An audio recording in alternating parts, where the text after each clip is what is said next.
विघ्नेश्वराय वरदाय सुरप्रियाय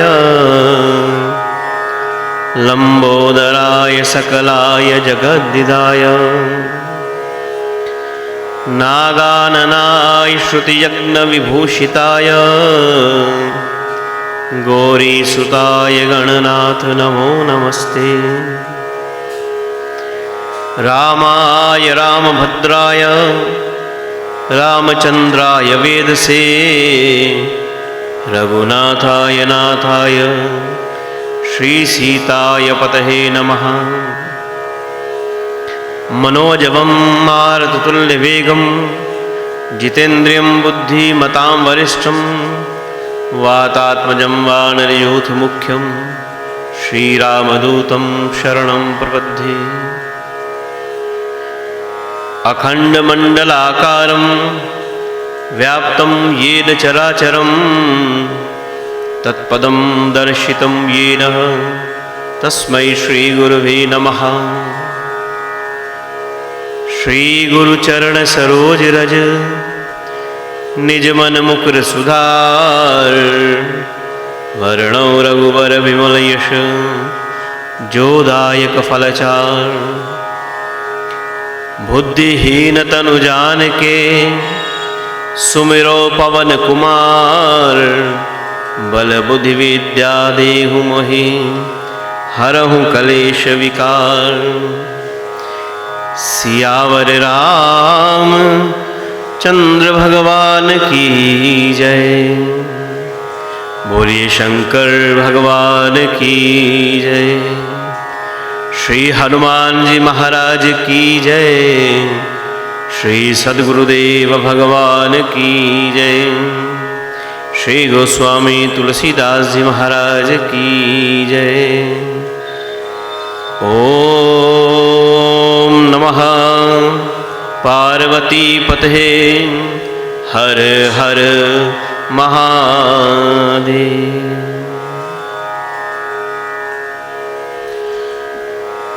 परम मंगलमय परात्पर अखिलेश्वर करुणा के अवतार भगवान शिव, आइए आज की मंगल यात्रा को प्रारंभ करें। उससे पूर्व कल की यात्रा को थोड़ा सा ध्यान करते हुए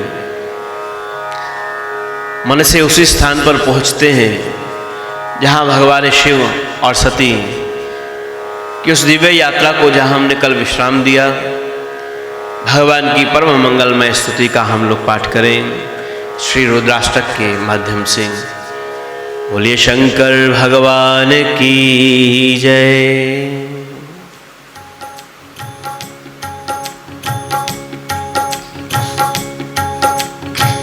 नमामि शमीशान निर्वाण रूपं विभुं व्यापकं ब्रह्म वेद स्वरूपं।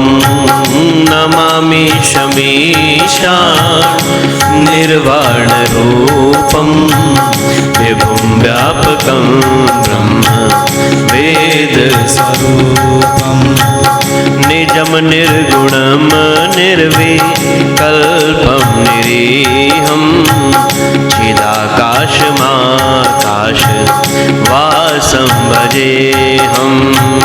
नमामि शमीशान निर्वाणरूपं विभुं व्यापकं ब्रह्म वेद स्वरूपम्।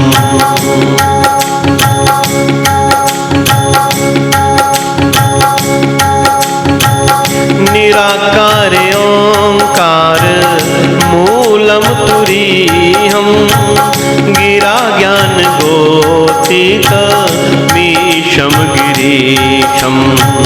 करालं महाकाल कालं कृपालं गुणागार संसार पारं नतोऽहं। नमामि शमीशान निर्वाण रूपं विभुं व्यापकं ब्रह्म वेद स्वरूपम्।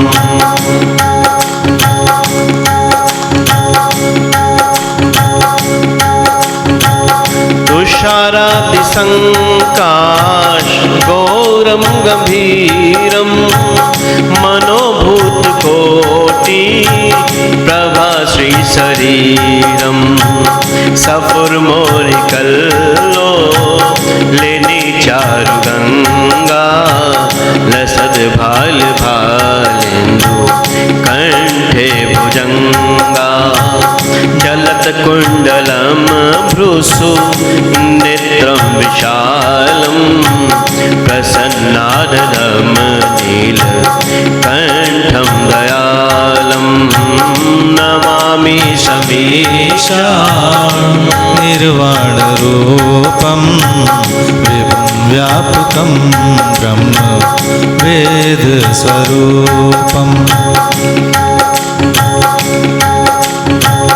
मृगाधीश चर्मा परम मुंडमालं प्रियं शंकरं सर्वनाथं भजामि प्रचंडं प्रकर्षं प्रगल्भं परेशम् अखंडं अजं भानु कोटि प्रकाशं त्रैशूल निर्मूल णमशूलपाणिं भजेऽहं भवानी पतिभावगम्यं नमामि शमीशा निर्वाण रूपम विभुं व्यापकं ब्रह्म वेद स्वरूपम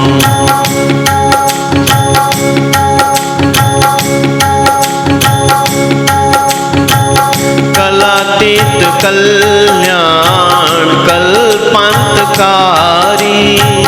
सदा सच्चिदानंद दाता पुरारी चिदानंद संदोह मोहापहारी प्रसीद प्रसीद प्रभु मन्मथारी नयवधुमाना पादारविन्दं भजन्ति हलोके परेवाणराणं नमामि समीशान् निर्वाणरूपं विभुं व्यापकं ब्रह्म वेद स्वरूपम्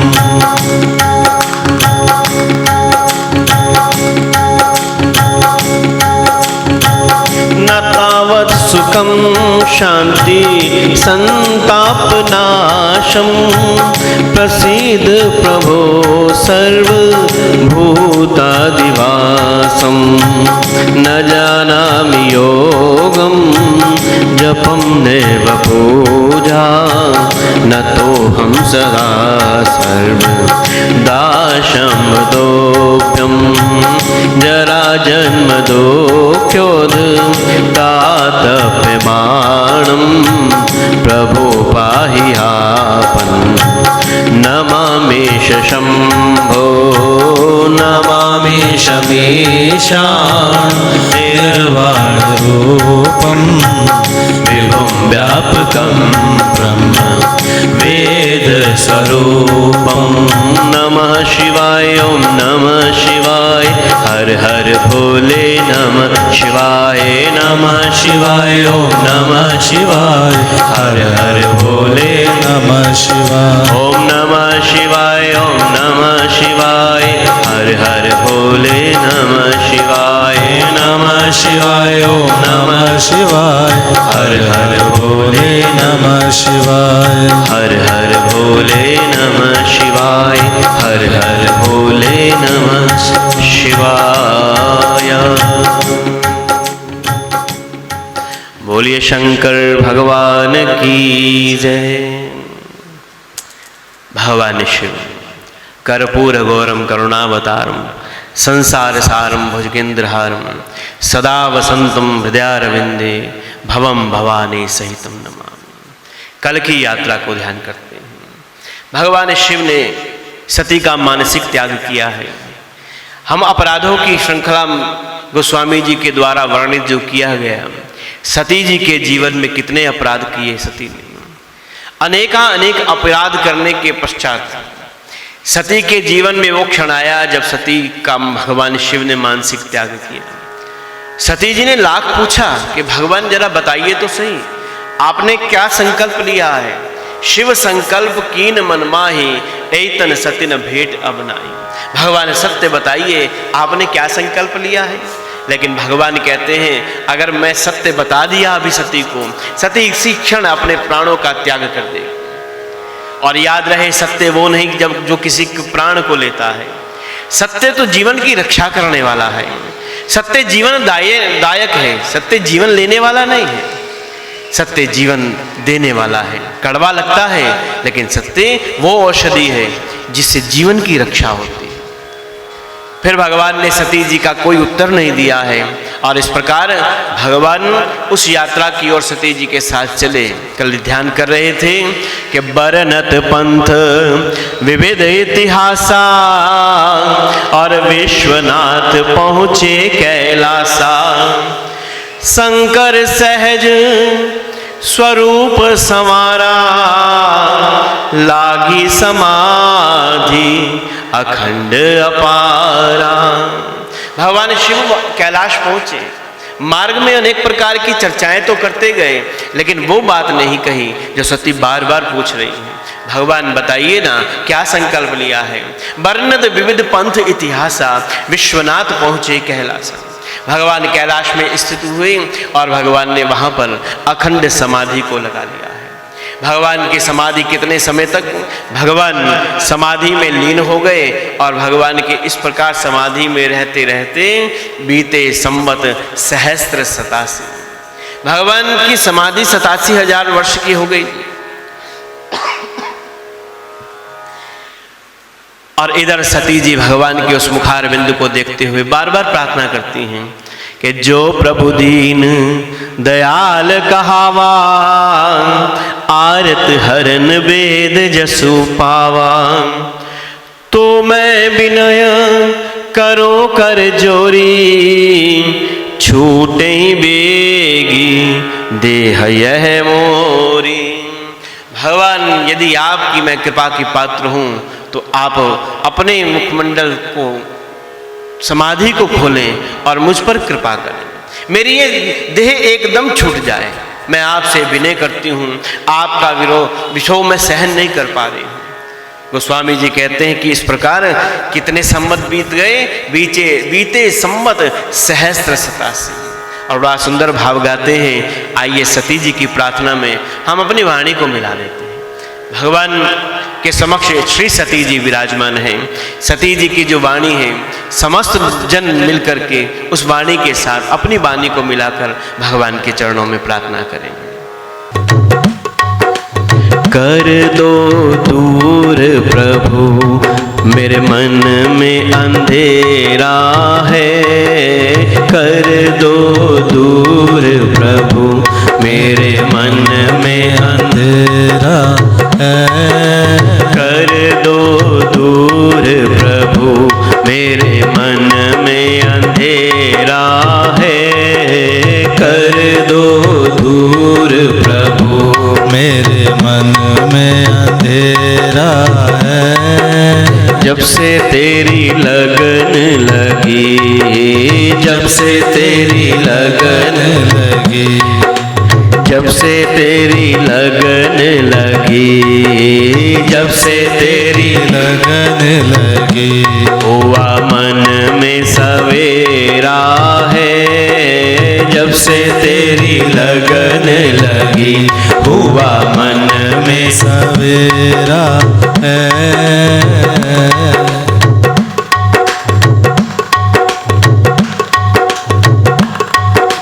कई युग बीत गए प्रभु जी तुमसे बिछड़े हुए, कई युग बीत गए प्रभु जी तुमसे बिछड़े हुए, कई युग बीत गए प्रभु जी तुमसे बिछड़े हुए, कई युग बीत गए प्रभु प्रभु जी तुमसे बिछुड़े हुए।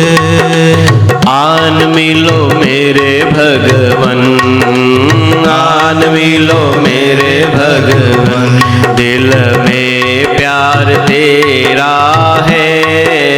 आन मिलो मेरे भगवन, दिल में प्यार तेरा है। कर दो दूर प्रभु, कर दो दूर प्रभु, मेरे मन में अंधेरा है। कर दो दूर प्रभु, मेरे मन में अंधेरा है।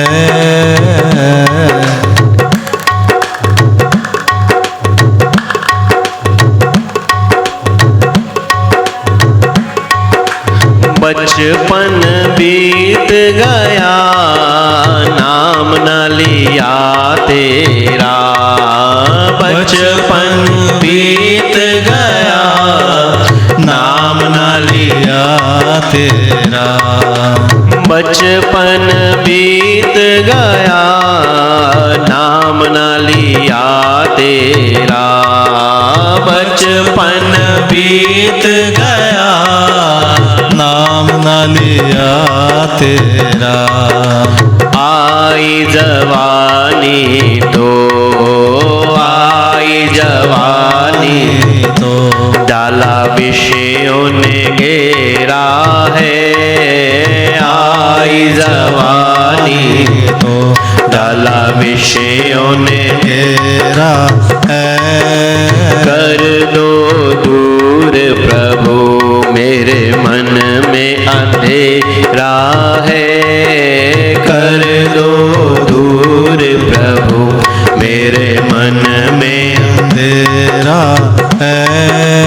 मुझको बता दो प्रभु, मेरी मंजिल है कहाँ। मुझको बता दो प्रभु, मेरी मंजिल है कहाँ।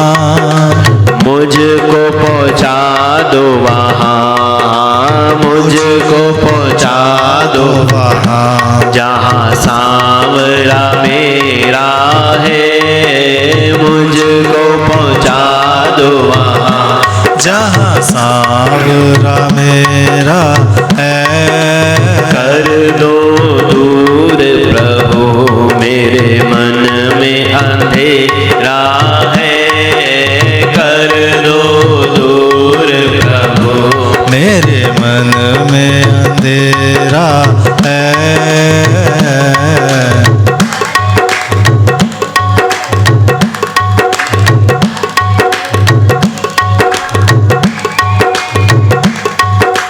हम मिट जाएंगे, किसी को खबर ना होगी। हम मिट जाएंगे, किसी को खबर ना होगी। भीगी भीगी पलकों में, भीगी भीगी पलकों में बस इंतजार तेरा है। भीगी भीगी पलकों में बस इंतजार तेरा है। कर दो दूर प्रभु, मेरे मन में अंधेरा है। कर दो दूर प्रभु, मेरे मन में अंधेरा है। इस प्रकार सती जी भगवान शिव के चरणों में बैठी हैं और इस भावना के साथ भगवान प्रार्थना, नित्य नूतन प्रार्थना करती हैं। एक दिन का समय आया, गोस्वामी जी ने लिखा है, कैलाश पर हलचल हुई है कि बीते सम्मत सहस्त्र 87 तजी समाधि शंभु अविनाशी। 87,000 वर्ष बीतने के पश्चात भगवान शिव ने अपनी समाधि को तजा है। अब किसी ने प्रश्न किया, महाराज 87,000 वर्ष का कोई तप लगा सकता है? गोस्वामी तुलसीदास जी कहते हैं ये काल की रचना जो है ये मानव मात्र के लिए है। भगवान काल की परिधि में नहीं आते, भगवान के लिए कोई समय अवधि नहीं है। और लिखा गोस्वामी जी बड़े सचेत होकर के रचना कर रहे हैं।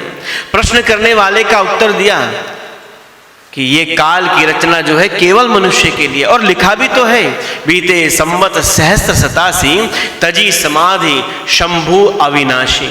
अविनाशी माने जिसका नाश नहीं हो सकता, वो अविनाशी शंभु आज समाधि को तोड़ रहा है। पूर्व में क्या ऐसा सुना जाता था कि सतयुग, त्रेता, द्वापर और कलयुग में जो मानवीय आयु की रचना किया गया, सतयुग में मनुष्य की आयु 1,00,000 वर्ष की हुआ करती थी। फिर युग बदला, त्रेता युग आया, भगवान ने एक जीरो को कम कर दिया। त्रेता युग में मनुष्य की आयु एक जीरो कम हो गई, तो आप सोच सकते हैं मनुष्य की आयु कितनी रही होगी। 1,00,000 में से एक जीरो कम करें तो 10,000 बचता है। त्रेता के अंदर मनुष्य की आयु 10,000 वर्ष तक रही।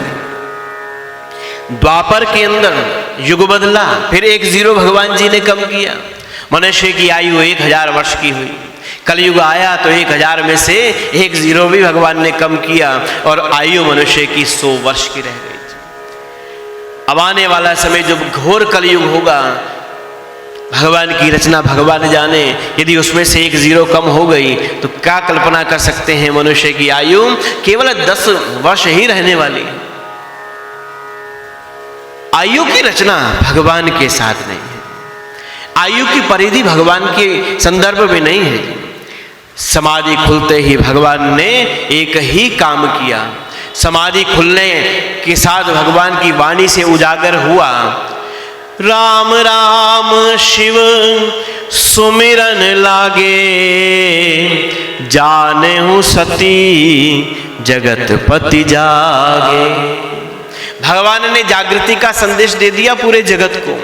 राम राम कहकर के अपनी निद्रा का त्याग किया, राम राम कहा तो जगतपति जाग गए। ऐसी सूचना राम जी के गायन के साथ ही सती जी के कान में पड़ी और दौड़ी जहां भगवान समाधि में बैठे हुए थे। भगवान ने जागृति का संदेश दिया। कितना सुंदर भगवान कह रहे हैं, जीवन में जागृति तभी मानी जाएगी जब जीवन में राम होंगी, जब जीव हमारी राम राम करेगी, जब जीवा में और जीवन में राम का आधिपत्य होगा। वरना तो मनुष्य सोया हुआ ही माना गया है।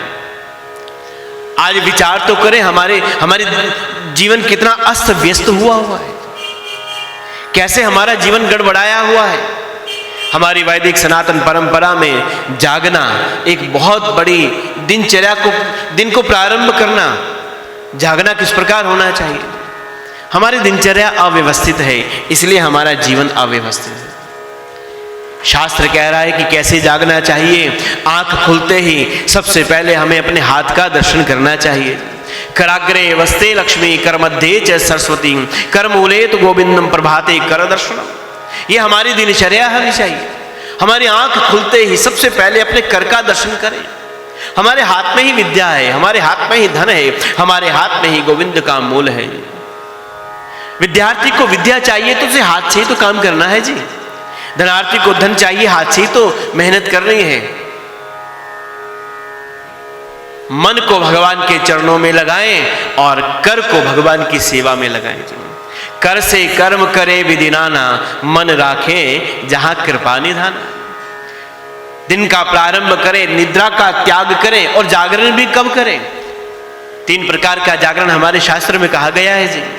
सबसे पहला वो लोग जागते हैं जो योगी हैं, सूर्य उदय ब्रह्म मुहूर्त से भी पूर्व जो जाग रहे हैं। उसके पश्चात मनुष्य का जागरण है जब सूर्य उदय हो गए। तीसरा जागरण जब सूर्य उदय हो गए, हमारे कान में मक्खी और मच्छरों ने आकर के कहना शुरू किया, अब तो प्रभात हो गया, सूर्य भी नारायण भी अपनी गति को पकड़ चुके हैं, अब तो उठो।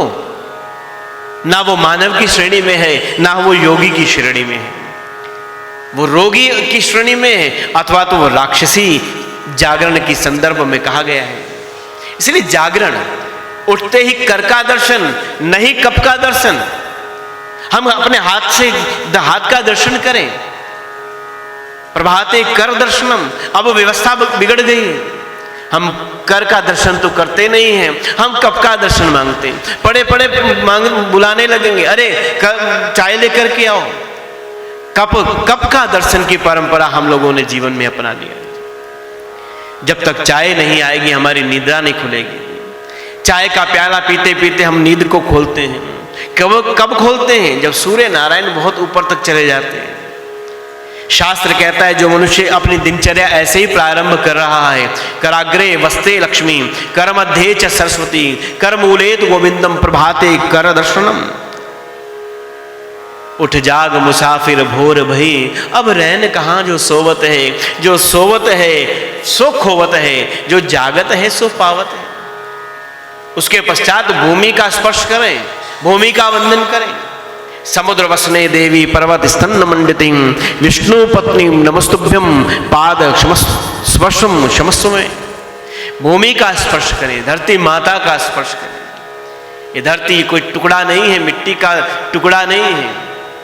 किसी और देश की ऐसी परंपरा नहीं हो सकती जैसी मेरे भारत की परंपरा है। इस भूमि के अंदर ऋषियों का जन्म है, इस भूमि के अंदर महान आत्माओं का जन्म है, बड़े बड़े वीरों तपस्वियों को जन्म देने वाली माता, और इस भूमि में खेलने वाले वो वीर भारत माँ की रक्षा के लिए तत्पर रहते हैं। बड़ा सुंदर भाव कहा गया है कि चंदन है इस देश की माटी, तपो भूमि हर ग्राम है, हर बाला देवी की प्रतिमा, बच्चा बच्चा राम है। ये टुकड़ा नहीं है जी, हम इसको माता कहते हैं, हम माता कहकर के संबोधित करते हैं। हमारी भारतीय वैदिक सनातन परंपरा अद्भुत विलक्षण, हम व्यताही पर पश्चिम की ओर गति करते हैं। आज पश्चिम हमारी परंपरा को अपना रहा है और हम यहाँ रहने वाले लोग पश्चिम में जा रहे हैं। हम भूल रहे हैं अपनी वैदिक सनातन परंपरा को। मैं निवेदन करूं इस चैनल के माध्यम से, आराधना चैनल के माध्यम से, मैं पुनः कल भी धन्यवाद दिया, आज भी धन्यवाद दे रहा हूं। आराधना चैनल, हमारे भैया पंकज जी, मनीष जी, इस लॉकडाउन की अवस्था में भी धर्म का प्रचार करने में, इस माध्यम का संचार करने में इस माध्यम का उपयोग कर रहे हैं। और मैं निवेदन करूं इस मंच के माध्यम से, इस चैनल के माध्यम से, हम सभी सनातन धर्मियों के जीवन में कुछ चीजें आनी ही चाहिए। हमारी संतान को हनुमान चालीसा आना चाहिए, हमारे बच्चों को महामृत्युंजय मंत्र आना चाहिए, हमारे बच्चों को गायत्री आनी चाहिए। प्रत्येक सनातन धर्म के घर में होना चाहिए। तुलसी का पौधा होना चाहिए। तुलसी भी वृक्ष नहीं होकर के, तुलसी भी माता है। अद्भुत है मेरे भारत की भूमि, जहां हर तत्व जो सुख देता है उसको मां कहा जाता है, और मां ही सुख देती है। मां नहीं चिंता करती है कि खुद गीले में है, मां चिंता अपनी संतान की करती है, उसको सूखे में बिठाती है। ये भूमि मेरी माता है, ये गंगा बह रही है, ये मेरी माता है, ये गायत्री का उद्घोष ये मेरी माता है, ये गीता मेरी माता है, ये ग्रंथ मेरी माता है, ये पशु, ये गाय कोई पशु नहीं है, ये मेरी माता है। धन्य है भारत भूमि। तो प्रातः काल उठ करके अपने कर का दर्शन करें। कर में ही हमारे गोविंद है, कर में ही लक्ष्मी है, कर में ही सरस्वती है, और इस भूमि को स्पर्श करें। भगवान नारायण की दो शक्तियां हैं, एक श्री देवी लक्ष्मी देवी और एक भूदेवी। इनका वंदन करें, दिन का शुभारंभ करें और फिर अपने कार्य में लगें। राम राम शिव सुमिरन लागे। राम जी के गायन के साथ शंकर जी ने जागृति का संदेश दे दिया। राम नहीं है तो याद रखिए जीवन में जागृति नहीं मानी जाएगी। राम है तो जीवन में जागृति होगी।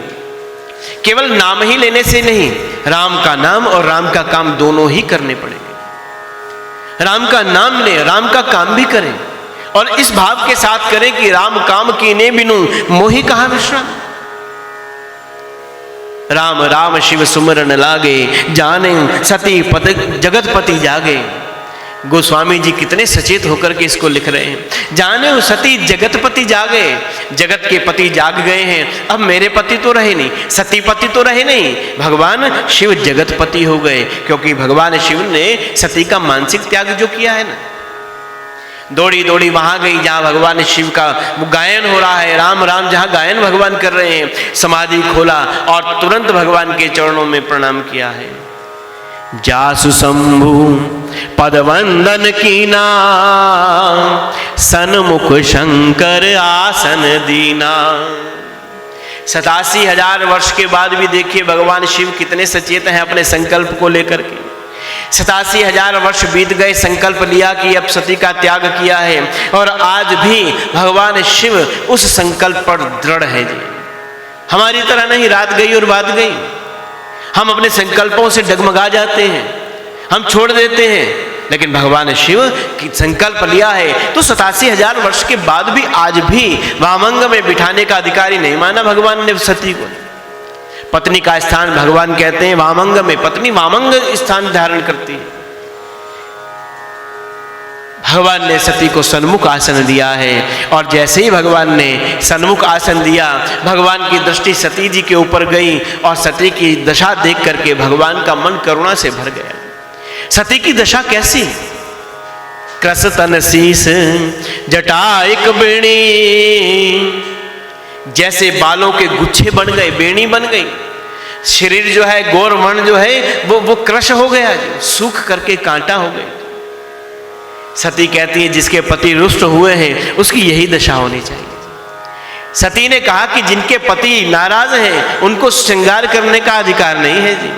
पति नाराज हो और मैं तैयार होकर के बैठूं, पति नाराज हो, बात ना कर रहे हो तो मैं पकवानों को खाऊं।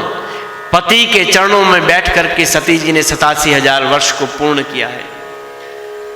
भगवान शिव ने देखा और भगवान ने कहा सती तुम्हारी यह दशा देख करके मुझे तुम्हारे ऊपर करुणा आ रही है।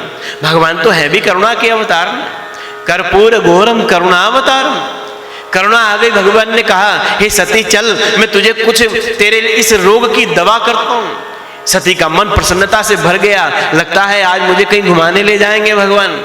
इतने साल बैठी अकेली, तो आज मन के बीच में शंकर जी के मन में विचार आया होगा कि चलो आज सती को मैं कहीं घुमा करके लाऊं। लेकिन भगवान शिव कहते हैं सती तुम्हारे रोग की जो औषधि है वो एक ही औषधि हो सकती है, और मेरे पास तो इस औषधि के अलावा कुछ है भी नहीं। मेरे पास तो एक ही औषधि है, राम रसायन तुम्हारे पासा सदा रहो रघुपति के दासा। मेरे पास तो एक ही औषधि है, राम राम राम राम। तब गोस्वामी जी कहते हैं सती जी को सामने बिठाकर भगवान सती को निमित्त बना करके राम जी की कथा का गायन करने लगे। लागे कहन हरि कथा रिसाला, दक्ष प्रजेश भये तेहि काला। राम सिया राम जय जय राम, राम सिया राम जय जय राम, राम सिया राम जय जय राम, राम सिया राम जय जय राम। ओ मंगल भवन अमंगल हारी, द्रवहु सुदशरथ अजर बिहारी। राम सिया राम जय जय राम, राम सिया राम जय जय राम। शिवजी ने सती जी को समक्ष बिठाया है और लागे कहन हरि कथा रसाला। भगवान कथामृत देना चाहते हैं, और वास्तव में देखो श्रद्धालुजनों, कथामृत ही जीवन में वास्तविक अमृत है। इसके अतिरिक्त कोई भी अमृत अमृत नहीं कहा जाता। हमारे जीवन में यदि अमृत आ जाता है तो उस अमृत का प्रभाव कब तक रहेगा? जब तक हम तब तक अमर रहेंगे जब तक अमृत का प्रभाव रहेगा। कथा अमृत से बड़ा कोई अमृत नहीं है। भागवत जी का शुभारंभ करने लगे भगवान सुखदेव जी महाराज। राजा परीक्षित को समक्ष बिठाया है। जैसे ही भगवान जी ने कथामृत देने लगे, एक घटना घटी। आकाश में देवतागण अमृत का कलश लेकर के आ गए। अमृत कलश लिया और फिर भगवान सुखदेव जी के समक्ष कहते हैं भगवान आप इनको भागवत अमृत देने वाले हैं, आप क्यों दे रहे हैं इनको कथा अमृत? 7 दिन में जिसने मर जाना है उसके लिए तो अमृत सबसे बड़ी औषधि है। मृत्यु का भय जिसके जीवन में है उसको तो अमृत देना चाहिए। आप मुझसे एक विनिमय कर लीजिए, आप अमृत लेकर के परीक्षित को दे दीजिए और एक कथा रूपी अमृत आप हमें पिला दीजिए। देवता भी जानते हैं कथा अमृत और अमृत में कितना फर्क है। हे भगवान, आप अमृत का कलश राजा परीक्षित के लिए ले ले और हमारे लिए कथा अमृत हमको दे दीजिए। सुखदेव जी कहते हैं कि मन में उनको बड़ा ही क्षोभ हुआ। देवता गण भी ऐसी बात कर सकते हैं? हे देवताओं, ये कथा कोई विनिमय का व्यापार करने का साधन नहीं है जी। एक ले लूं और दूसरा दे दूं, और कहां तुम कांच और कहां मणि। ये कथा अमृत और मणि है, और ये अमृत जो तुम्हारे हाथ में है ये तो कांच का टुकड़ा है, ये गिर करके टूट जाएगा, समाप्त हो जाएगा। लेकिन कथा अमृत एक बार भी जो मुख से राम कह लेता है उसके जीवन में आराम आ जाता है। जीवन में आराम की इच्छा है तो राम कहें। असाध्य को साध्य बनाने वाले मेरे राम हैं। मरणासन व्यक्ति भी राम राम राम राम कह करके यदि अपने जीवन की यात्रा को पूर्ण करता है तो अंत काले च मामेवं स्मरण मुक्ताम कलेवरम। अंत काल में लिया गया राम का नाम मनुष्य को वो पद प्राप्त करा सकता है जी, जो योगी नहीं ले सकता, जो बड़ा बड़ा तपस्वी नहीं ले सकते, लेकिन जो अंत काल में मनसा वाचा कर्मणा शुद्ध होकर के राम का उच्चारण करता है। भगवान शिव ने यही विचार किया है, लागे कहन हरि कथा रसाला। और कथा ही तो है जो जीवन के दुखों को दूर करती है। अशोक वाटिका में सीता जी बैठी हैं अशोक वृक्ष के नीचे। एक मन में एक विचार आया, हे अशोक वृक्ष, अपनी लकड़ी मुझको दे दे, मैं इसकी चिता बनाऊं और अभी इसमें अपने आप को जला करके भस्म कर दूं। राम का वियोग मेरे से सहन नहीं होता है। राम के बिना जीवन मेरा व्यर्थ है, मुझे नहीं रहना है। हे अशोक, कृपा कर लकड़ी दे मुझे, ताकि मैं चिता बना करके राम वियोग इस जीवन को समाप्त करूं। लेकिन इतने में बड़ी सुंदर घटना घटी। उस वृक्ष पर बैठे हुए हनुमान जी ने राम कथा का गायन प्रारंभ किया। गोस्वामी जी कह रहे हैं कि एक क्षण पहले जो सीता जी मरने की इच्छा कर रही थी, राम का नाम शुरू हुआ, रामचंद्र गुण बरने लागा, सुनते ही सीता कर दुख भागा। जैसे ही राम कथा शुरू हुई, इतने जैसे ही राम नाम कान में गया है, सीता जी जो मरना चाह रही थी अब नई प्रेरणा के साथ नए जीवन की ओर जा रही है। भगवान शिव भी विचार करते हैं, हे देवी, तुम्हारे जीवन की व्यथा समाप्त होगी तो केवल और केवल कथा से ही तो होगी। कथा में मन लगाए, कथा ही जीवन की व्यथा को समाप्त करती है। इसके अतिरिक्त तो पूरा जगत ही व्यथामय ही कहा गया है। कथा होगी तो व्यथाएं समाप्त होती हैं। भगवान कथा का गायन करने लगे। इतने में एक घटना घटी। दक्ष प्रदेश भये तहि काला। जैसे कथा प्रारंभ हुई, एक विमान आकाश मार्ग से कैलाश पर्वत से उड़ा और देवलोक की ओर जा रहा है। एक गया, दूसरा गया, फिर उड़ा, फिर गया। भगवान से सती जी ने प्रणाम करके पूछा, भगवान ये विमान कहां जा रहे हैं? भगवान शिव कहते हैं, देवी विमान का क्या देखना है, ये तो रास्ता है, कोई आएगा कोई जाएगा, किस किस से पूछते फिरेंगे, कौन कहां जा रहा है। लेकिन भगवान आप जो कथा सुना रहे हैं, इस कथा में इस विमान की आवाज से विघ्न हो रहा है और इस विघ्न से मेरा मन कथा में नहीं लग रहा। इसलिए पहले आप मुझे ये बताइए, आज से पहले तो कोई नहीं गया, आज इतने विमानों में बैठे बैठे देवी देवता सब परिवार कहां जा रहे हैं? भगवान कहे, देवी तुम कथा में मन लगाओ। कथा में मन तो तब लगाऊं भगवान जब ये विमान से मेरा मन हटे। और याद रखिए, जिसका मन कथा में नहीं होता उसका मन बाहर की यात्रा करता है। वो बाहर इधर उधर तो देखेगा लेकिन कथा में मन नहीं लगाएगा। कथा में मन नहीं लगेगा तो नहीं जान पाएंगे कथा क्या देने वाली है, नहीं पहचान पाएंगे कथा के सार को, नहीं जीवन में अमृत को ग्रहण कर पाएंगे। ऐसे ही सती जी की स्थिति है। भगवान बताइए ना, ये विमान कहाँ जा रहे हैं?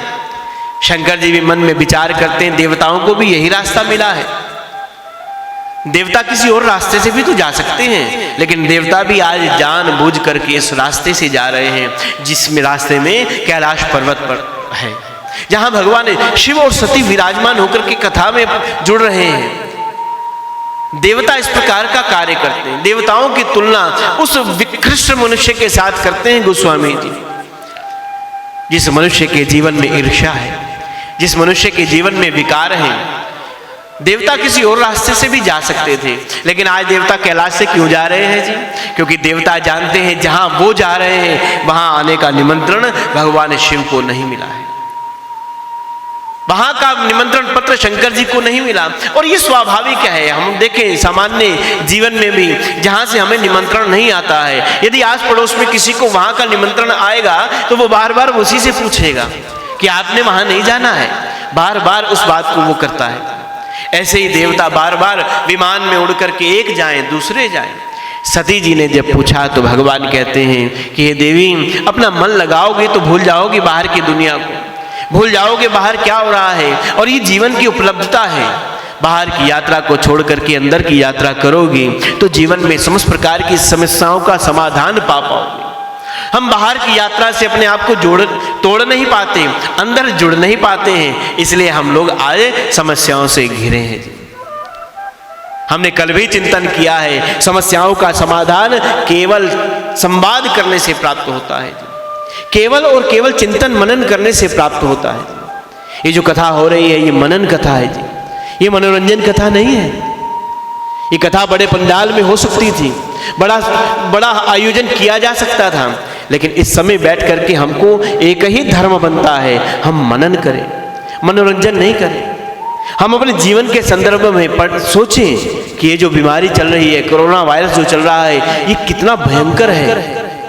मैं प्रणाम करूं समस्त कोरोना योद्धाओं को जो आज अपनी सेवाएं समस्त प्राणियों के लिए दे रहे हैं।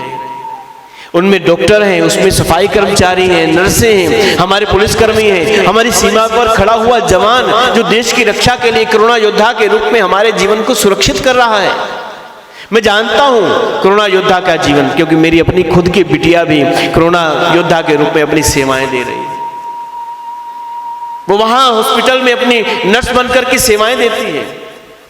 इसलिए निवेदन कर रहे हैं, ये जो महामारी है, ये वैश्विक महामारी बहुत भयंकर महामारी है। कोई नहीं चाहता, कोई किसी का व्यापार बंद करना नहीं चाहता, कोई सरकार नहीं चाहती आप घर के अंदर रहें, केवल सुरक्षित आपका जीवन हो। इसलिए तो ये व्यवस्था बनी हुई है, इसीलिए ये बनाया है लॉकडाउन का सिस्टम।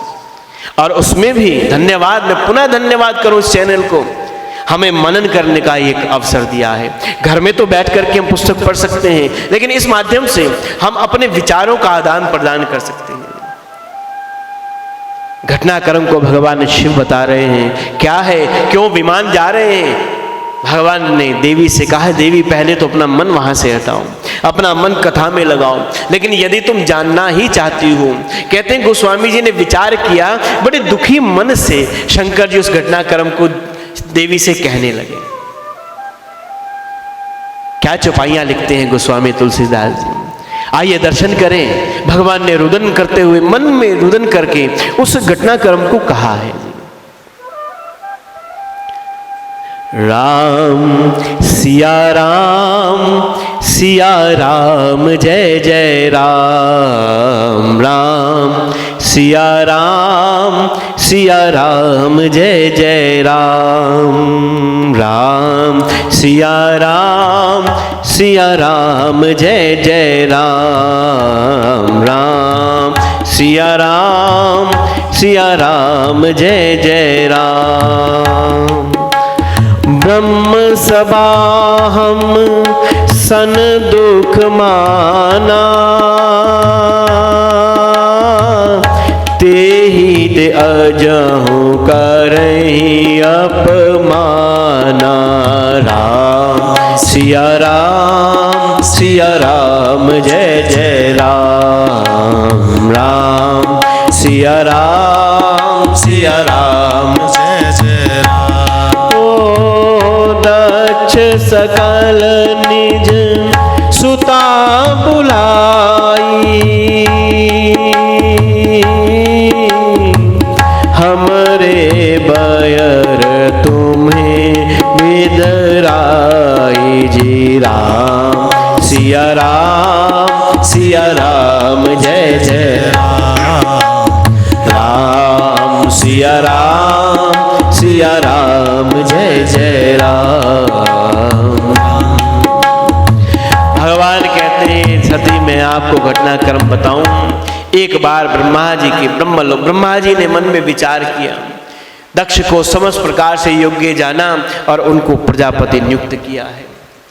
ब्रह्मा जी के ब्रह्मलोक में बहुत बड़ा उत्सव हुआ, बहुत बड़ा आयोजन हुआ, सब लोग गए हम भी गए, लेकिन वहाँ दक्ष के आने में अभी समय था, तो हमने वहाँ जब एकांत देखा, हमारा मन स्वतः ही समाधि में लीन हो गया।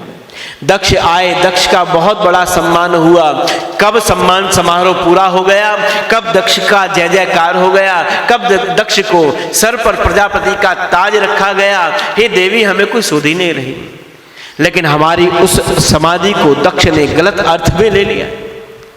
दक्ष ने जाना कि शायद शंकर ने मैंने इनका अपमान किया है, तो यही अपमान का भाव लेकर के दक्ष ने इस प्रकार का एक अन्य आयोजन किया है। एक यज्ञ का आयोजन किया देवी, जिस यज्ञ में सबको तो बुलाया लेकिन हमें निमंत्रण नहीं दिया है। याद रखें, मनुष्य के जीवन में जब पद आता है तो मद का आ जाना स्वाभाविक है। एक छोटा सा नेता भी यदि हमारे मोहल्ले में कहीं नेता बन जाता है, या हम वैसे ही किसी को नेताजी कहें, तो वो भी छाती चौड़ी करके चलने लगता है। वो भी लगने लगता है उसको भी कि मैं भी किसी प्रधानमंत्री से कम नहीं हूं, मेरी भी बहुत पहुंच है। तो ये तो प्रजापति का पद है। प्रजापति के पद पर बैठने, पद का मद, याद रखे पा और म में कोई अंतर, ज्यादा अंतर नहीं है। पा के ही घुंडी जरा सी नीचे से घुमा दे तो वो पा मा बन जाता है।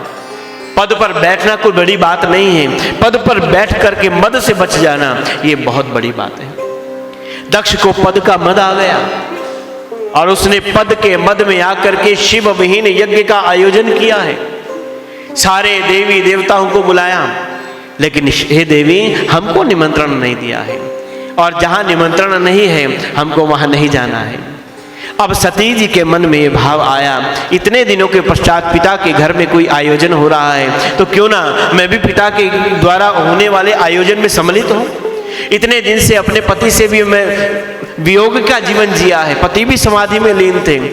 अब मैं अपने पिता के घर में जाऊं, थोड़ा सा मेरा दुख हल्का हो जाए, थोड़ा मैं अपने सुख का अनुभव करूं। मनुष्य सुख की दौड़ में कहां कहां भागता है। याद रखे, सुख वस्तुजन्य नहीं है, सुख आत्मजन्य है। वस्तुजन्य सुख होता तो न जाने कितने घरों में कितनी सारी सुविधाएं हैं, क्या वो आज सुखी होते।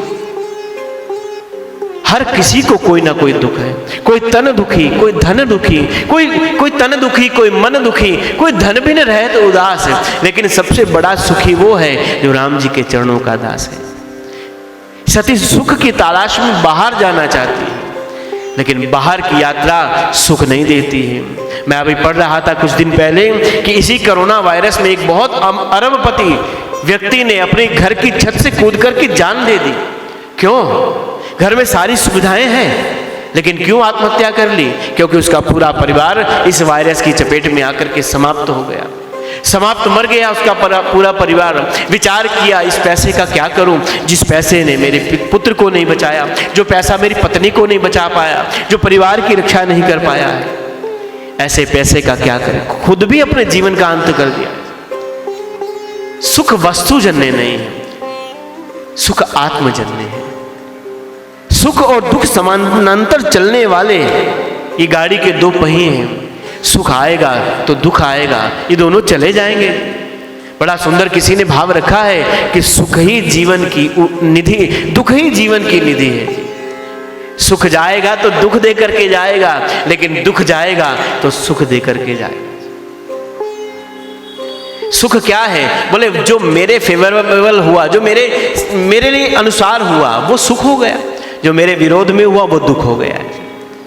एक कथा आती है कि सुख और दुख क्या है। एक के लिए वही सुख बन जाता है जी, एक के लिए वही दुख बन जाता है। एक कुम्हार की दो पुत्रियां थी। एक कुम्हार ने अपनी एक पुत्री का विवाह कर दिया कुम्हार के साथ ही, और दूसरी पुत्री का विवाह कर दिया किसान के साथ। एक दिन उसके मन में विचार आया कि चलो क्यों ना अपनी पुत्रियों से मिल करके आऊं। कुम्हार वाले के घर जिसका विवाह गया, पुत्री के पास मिलने गया। पुत्री से पूछा, बिटिया कुछ समस्त प्रकार के सुख तो है? पिताजी सब अच्छा है, आपका दिया, आपका आशीर्वाद मेरे जीवन में बहुत सुख दे रहा है, लेकिन आपसे एक प्रार्थना करें, आप इस बार भगवान से बहुत प्रार्थना करना। अपनी प्रार्थना में इस बात को जरूर कहना जी कि इस वर्ष वर्षा की एक भी बूंद नहीं होनी चाहिए। क्यों पुत्री, वर्षा क्यों नहीं होनी चाहिए? बोले इसलिए अगर वर्षा होगी तो हमारे मिट्टी के बनाए हुए बर्तन ना वो टूट करके समाप्त हो जाएंगे, हमारा जो व्यापार है वो चल नहीं पाएगा, और जब व्यापार नहीं चल पाएगा तो हमारे जीवन में सुख नहीं आ पाएगा। किसान ने बात मानी और चला आया अपने घर। कुछ दिन के बाद उसका मन फिर किया, फिर उसके मन में भाव आया, दूसरी पुत्री के घर गया जिसको किसान के साथ विवाह किया। किसान वाली पुत्री के घर गया, पुत्री समस्त प्रकार से अच्छा। पुत्री ने भी कहा पिता आपका दिया हुआ आशीर्वाद मेरे जीवन में सुख दे रहा है, लेकिन आपसे मैं एक प्रार्थना करूं, इस बार आप अपनी प्रार्थनाओं में एक बात जरूर कहना, आप भगवान से प्रार्थना करना कि इस बार इतनी वर्षा होनी चाहिए, इतनी वर्षा हो कि हमें बाहर से जल मंगाने की आवश्यकता ही ना पड़े। किसान विचार करता है जल तो एक ही है, वही जल मेरी कुम्हार वाली पुत्री को दुख दे रहा है, वही जल किसान को सुख दे रहा है। वही समानांतर चलने वाला किसी के लिए सुख हो जाता है, किसी के लिए दुख हो जाता है। ये तो मन की स्थिति है। हम विचार करें, कुछ कान में डाल करके हम गाना सुन रहे हैं, हमारे को कान में डाला हुआ वो गाना अच्छा लगता है, लेकिन एक ही क्षण बाद यदि कोई घटना दुर्घटना हो जाती है, पीड़ा होने लगती है, तो वो कान का गाना जो है वो दुखी करने लगता है। एक ही क्षण के बाद स्थिति मन की है। मन शांत तो सब कुछ शांत है। हमारे भगवान नारायण देखो कहाँ रहते हैं, क्षीर सागर में रहते हैं। सागर अशांत, लक्ष्मी जी चरणों में है। लक्ष्मी अशांत चंचला है, सागर चंचल, लक्ष्मी चंचल, और जिस शेष पर विराजमान भगवान नारायण है वो भी चंचल है। लेकिन इन तीनों चंचलों के बीच में शांत मन वाले भगवान नारायण किस प्रकार से निद्रा में रहते हैं, स्तुति गाते हैं। शांताकारं भुजंग शयनम पद्मनाभम सुरेशम विश्वाधारम गगन सदृशम मेघवर्णम शुभांगम लक्ष्मीकांतम कमलनयनम योगिर्विध्यान गम्यम वंदे विष्णु भवभयहरम सर्वलोकैकनाथम। तो बंधुओं, स्थिति मन की है। मन शांत तो सब कुछ शांत है, मन अशांत तो सारे पकवान, सारे वैभव समस्त प्रकार से अशांति ही देने वाले हैं। हम सुख में रह करके भी डल्लब के गद्दे पर बैठे हैं, एसी के कमरे में हैं, लेकिन मन शांत तो अशांताकारम डल्लब शयनम। शांत मन से भगवान कहते हैं सती, तुम्हारे पिता ने जो यज्ञ का आयोजन किया है उसमें हमारा निमंत्रण नहीं है, तो जहां निमंत्रण नहीं है हमें वहां नहीं जाना है। अब सती शास्त्र का आश्रय ले रहे हैं। भगवान मैंने सुना है 4 जगह ऐसी हैं जहां पर चले जाना चाहिए।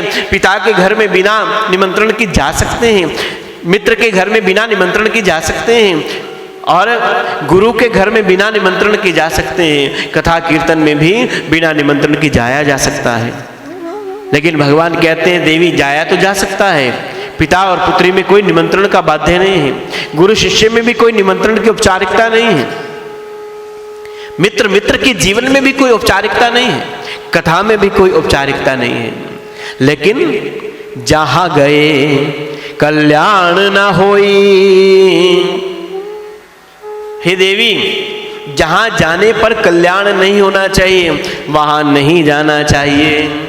लेकिन फिर भी इस भगवान शिव असमर्थ से होकर के सती को समझा तो रहे हैं, लेकिन परिणाम शून्य है। कथा को छोड़ करके सती भगवान कहते हैं कि अपने पिता के घर जाना चाहती है। भगवान सती को बहुत बचाना चाह रहे हैं, लेकिन सती कथा की अवज्ञा और शिव को उठा करके जा रहे हैं। नंदी को साथ भेज दिया। मन में एक उमंग है कि पिता के घर जा रही हूँ, आज पिता मुझे बहुत वर्षों के बाद देखेंगे तो बड़े आनंद के साथ मुझे गले लगा लेंगे, मेरा कुशल क्षेम पूछेंगे, अपने दामाद के विषय में पूछेंगे, माँ पूछेगी, सारी बहनें मुझे आज आलिंगन कर करके मेरा कुशल क्षेम पूछे। इतने दिनों के बाद जो मिलना हुआ, 4 बातें बैठ करके हम करेंगे, हमारा दुख हल्का हो जाएगा। सती नहीं जानती कि क्या घटना घटने वाली है। सती नंदी के पर आरूढ़ होकर के वहां पहुंची जहां आज दक्ष जी का पावन मंदिर हरिद्वार में है। कनखल के अंदर वो चौराहा, सती चौराहा, जहां सती जी का पदार्पण पहली बार विवाह के पश्चात वहां यज्ञ के मंडप में हो रहा है। सती जैसे ही उतरी हैं, पिता भवन जब गई भवानी, दक्ष दास काहू न सन्मानी। धीरे धीरे धीरे पद जो है पिता के भवन की ओर जा रहे हैं। पिता के भवन की ओर बढ़ रहे हैं, मन में उमंग है, लेकिन जो जो सती एक एक पग बढ़ा रही है, सारे कनखल के अंदर जो द्वार कभी सती के आने से उमंग से खुल जाया करते थे, जो मन सती के लिए प्रेरित हो जाया करते थे, ये कोई राजा की पुत्री नहीं है, ये तो हमारी ही पुत्री है। जिस आंगन में आज सती पूर्व में खेला करती थी, आज उस आंगन पे सती के सत्कार के लिए, स्वागत के लिए कोई भी नहीं आया जी। वो द्वार जो है खटखट करके बंद होने लगी, क्योंकि दक्ष की आज्ञा पूरे ढिंडोरा पिटाया है कि कोई भी सती के सम्मान, यदि वो आती है कोई भी सती का सम्मान नहीं करेगा। सती एक एक पग करके अपने पिता के भवन की ओर जा रही हैं। सादर भवन पिता भवन जब गई भवानी, पिता के भवन में गई, मन में उमंग है, बहन मिलेगी तो वो मेरा सत्कार करेगी। लेकिन क्या हुआ, बहनों ने मिलना तो दूर की बात, गले तो दूर की बात रही, व्यंग के बाण छोड़े हैं। एक बहन कहे कि आ गई बिना बुलाए, जो बुलाया नहीं तो क्यों आई।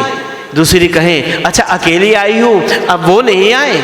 आज इनको शंकर जी से संबंध बनाने में पीड़ा हो रही है, शंकर जी को दामाद कहने में पीड़ा हो रही है, जीजा जी कहने में पीड़ा है। आज शंकर जी के साथ संबंध में उनको व्यंग दिखाई देता है।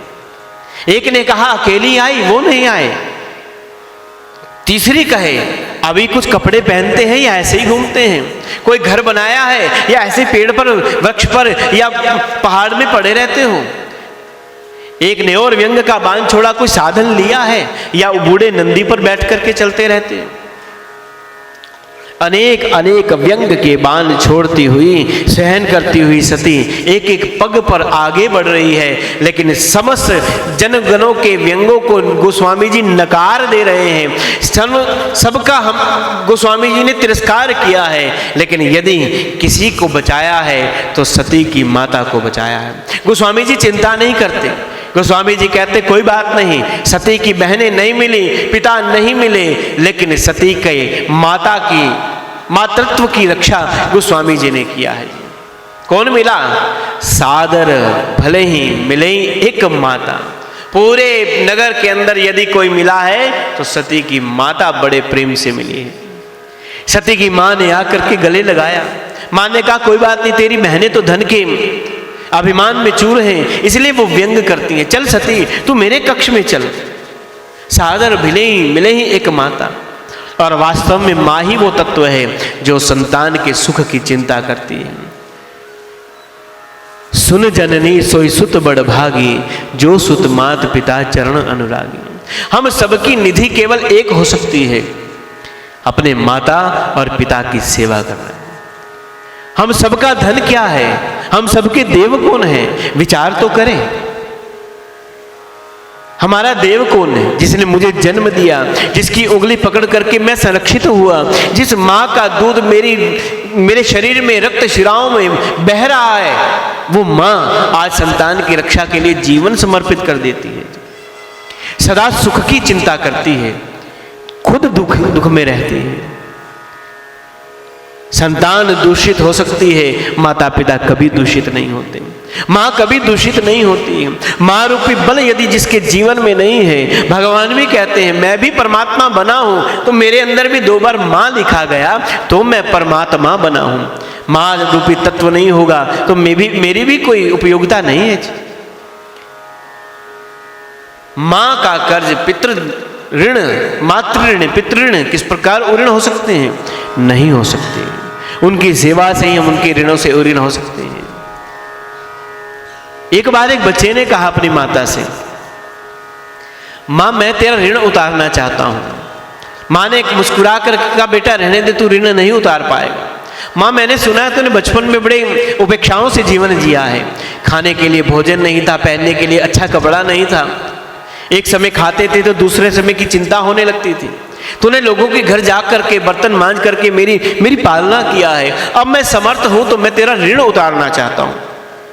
माँ ने कहा नहीं उतार पाएगी। नहीं बेटा कही, माँ मैं उतारूंगा, मुझे उतारना है। रात्रि काल का समय आया, बेटा आराम से अपने बिस्तर पर सो रहा था। माँ ने एक जल का पात्र लिया और उसके बिस्तर पर उड़ेल दिया।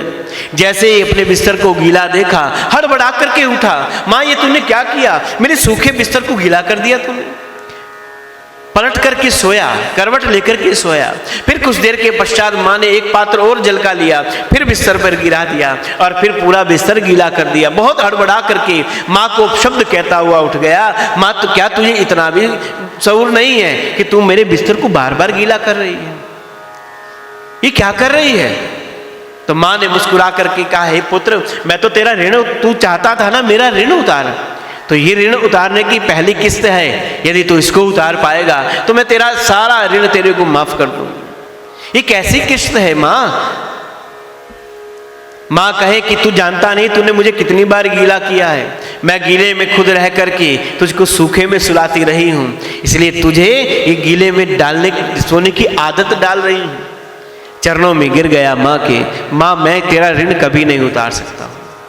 सादर मिलही भले एक माता, गोस्वामी जी ने मातृत्व की रक्षा किया है। माँ ने पकड़ा है, माँ ने कक्ष में ले जाकर के बहुत समझाया, हे पुत्री, तेरे पिता जो अभिमान के रथ पर बैठ गए हैं, तेरे पिता को तो कुछ ध्यान में नहीं आ रहा। केवल एक ही बात है, पद का मद उनके जीवन में है। शिव की निंदा करते हुए इस यज्ञ का आयोजन किया है। हे पुत्री, तुम उस तरफ मत जाना। लेकिन सती तो आई ही यज्ञ मंडप के लिए। सती अपने माँ के कक्ष से निकली और यज्ञ मंडप की ओर जा रही हैं।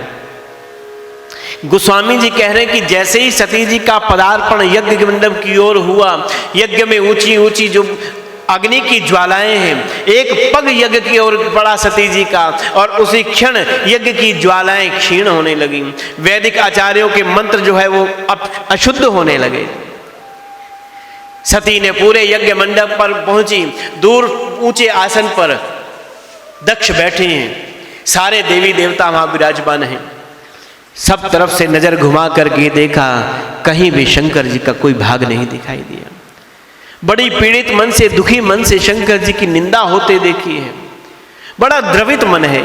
मेरे शिव जो कभी किसी का अपमान नहीं करते, मेरे शिव को जो कोई दे उसको प्रसन्नता से स्वीकार कर लेते हैं। मेरे शिव जो कभी विचार भी नहीं करते हैं कौन क्या दे गया। मेरे शिव उस भक्त को भी अपनी कृपा का पात्र बना लेते हैं जो चोर उनके ऊपर चढ़ करके सोने का घंटा उठा लेता है। ऐसे शिव की इस भरे समाज के अंदर शिवहीन यज्ञ में अपमान किया जा रहा है। गोस्वामी जी ने कहा, बहुत क्रोध में आ गई। गुस्से में आकर के पूरे यज्ञ मंडप की ओर देखा तो क्रोध में आकर के सती ने एकदम भाव में आकर के कहा कि सुनहु सभासद सकल मुनिंदा, कहीं सुनी जिन शंकर निंदा, सो फल तुरत तुरत सब काहू, भली भांति पछताहे पिताहू, भली भांति पछताहे पिताहू। बड़े क्रोध में कहा, सुनो सभासद सकल मुनिंदा, कहीं सुनी जिन शंकर निंदा।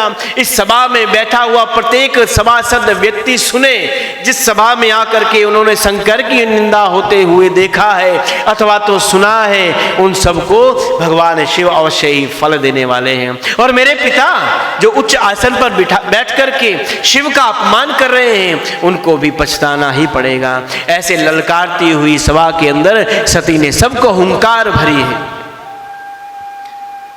भय के मारे सब लोग कांपने लगे, आसन डगमगाने लगा, सबकी आसन डगमगाने लगे, मंत्र अशुद्ध होने लगे, प्रलय काल की स्थिति वहां उत्पन्न हो गई। और जिस पिता का अंश से यह शरीर निर्माण बना है, ऐसा विचार करके सती ने उसी क्षण अपने मन में यह धारण किया है, अब इस शरीर को मुझे रखना नहीं है, क्योंकि इस शरीर ने शिव की निंदा होती देखी है और यह शरीर पिता के उस अंश से बना है, इसलिए शिव निंदित इस शरीर को मुझे अब रखना नहीं। उसी क्षण मन के अंदर एक भाव निर्माण कर लिया कि इस यज्ञ में मैं अपना दाह कर देती हूँ।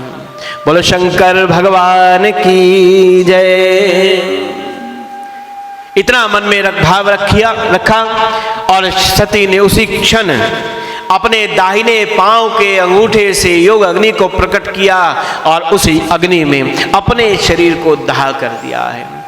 अस कही जोग अगिन तनु धारा, भयउ सकल भर हाहाकारा।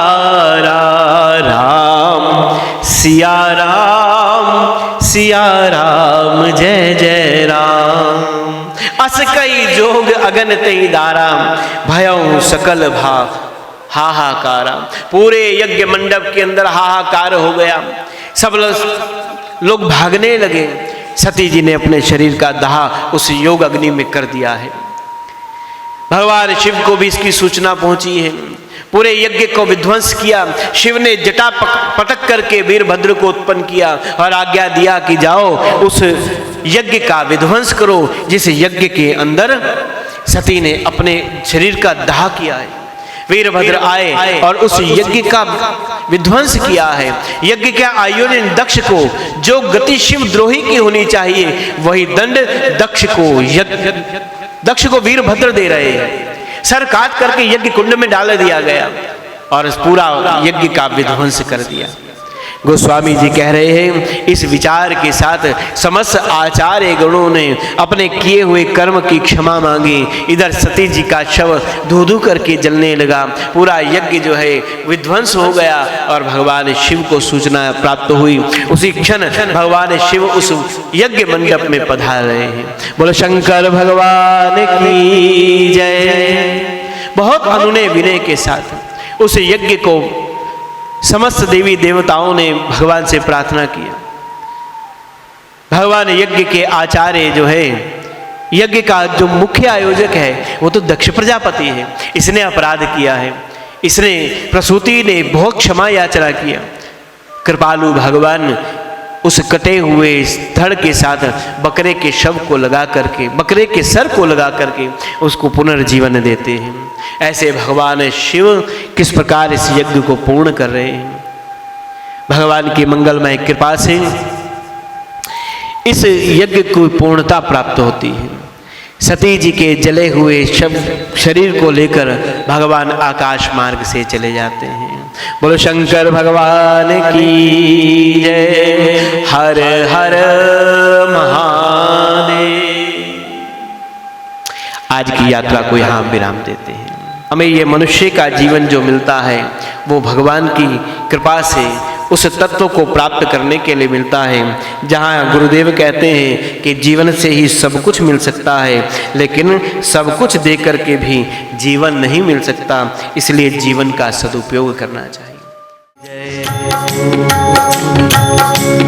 तेरा पल पल पीता जाए मुख से जप ले नमः शिवाय। तेरा पल पल पीता जाए मुख से जप ले नमः शिवाय। तेरा पल पल पीता जाए मुख से जप ले नमः शिवाय। तेरा पल पल पीता जाए मुख से जप ले नमः शिवाय। ओम नमः शिवाय।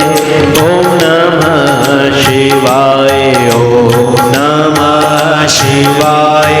ओम नमः शिवाय। तेरा पल पल बीता जाए मुख से जप ले नमः शिवाय। तेरा पल पल बीता जाए मुख से जप ले नमः शिवाय। ओम नमः शिवाय। ओम नमः शिवाय। ओम नमः शिवाय। ओम नमः शिवाय। भगवान शिव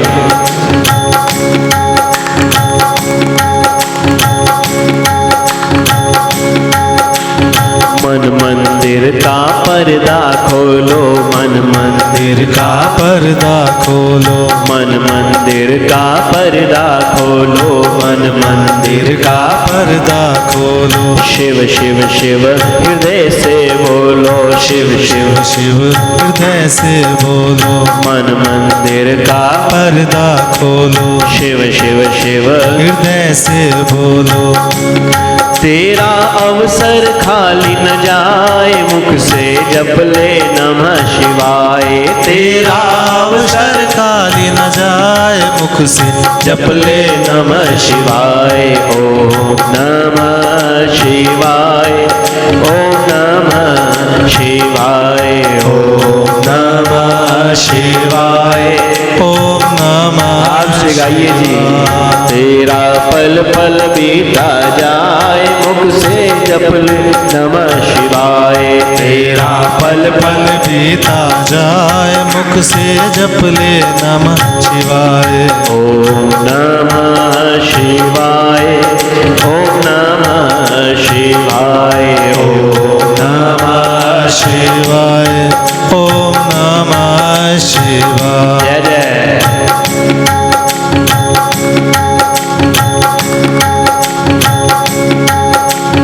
ये दुनिया पंछी का मेला, यह दुनिया पंछी का मेला, यह दुनिया पंछी का मेला, यह दुनिया पंछी का मेला। समझ ले उड़ जाना है अकेला, समझ ले उड़ जाना है अकेला। यह दुनिया पंछी का मेला, समझ ले उड़ जाना है अकेला। तन का पिंजरा यही रह जाए मुख से जप ले नमः शिवाय। तन का पिंजरा यही रह जाए मुख से जप ले नमः शिवाय। तन का पिंजरा यही रह जाए मुख से जप ले नमः शिवाय। तन का पिंजरा यही रह जाए मुख से जप ले सभी गाइए शिवाय। ओम नमः शिवाय। ओम नमः शिवाय। ओम नमः शिवाय। ओम नमः शिवाय। तेरा पल पल बीता जाए मुख से जप ले नमः शिवाय। तेरा पल पल बीता जाए मुख से जप ले नमः शिवाय। ओम नमः शिवाय। ओम नमः शिवाय। ओम नमः शिवाय। ओम नमः हो भगवान शिव।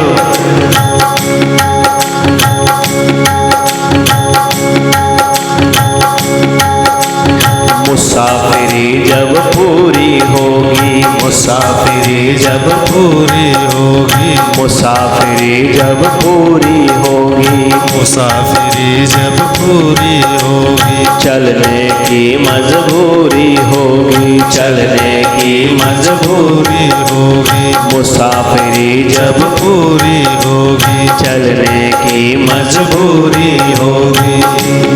तेरा तन मन साथ न जाए मुख से जप ले नमः शिवाय। तेरा तन मन साथ न जाए मुख से जप ले नमः शिवाय। ओम नमः शिवाय। ओम नमः शिवाय। ओम नमः शिवाय। ओम नमः शिवाय। तेरा पल पल बीता जाए मुख से जप ले नमः शिवाय। तेरा पल पल बीता जाए मुख से जप ले नमः शिवाय। ओम नमः शिवाय। ओम नमः शिवाय। ओम नमः शिवाय। ओम नमः शिवाय।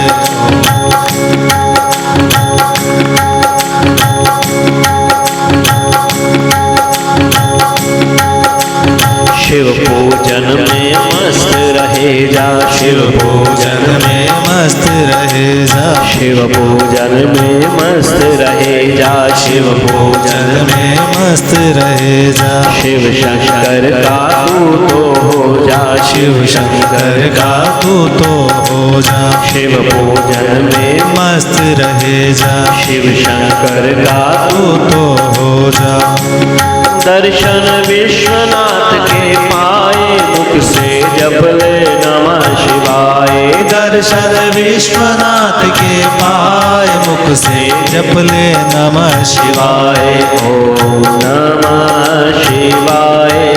ओम नमः शिवाय। ओम नमः शिवाय। ओम नमः शिवाय। तेरा पल पल बीता जाए मुख से जप ले नमः शिवाय। बोलिए शंकर भगवान की जय। आज की दिव्य यात्रा को यहाँ विराम देते हैं। प्रभु चरणों में प्रार्थना करते हैं कि भगवान वैश्विक महामारी आपकी कृपा से शीघ्र ही समाप्त हो और आप सभी के लिए मंगल कामना करते हैं। आप स्वस्थ रहें, सुखी रहें, घर पर रहें और अपने परिवार और आस पड़ोस का ध्यान रखें। इस मंगल कामना के साथ सर्वे भवन्तु सुखिनः, सर्वे सन्तु निरामया, सर्वे भद्राणि पश्यन्तु, माँ कश्चित् दुःख भाग् भवेत्। ओम शांति शांति शांति। आइए भगवान की आरती करते हैं।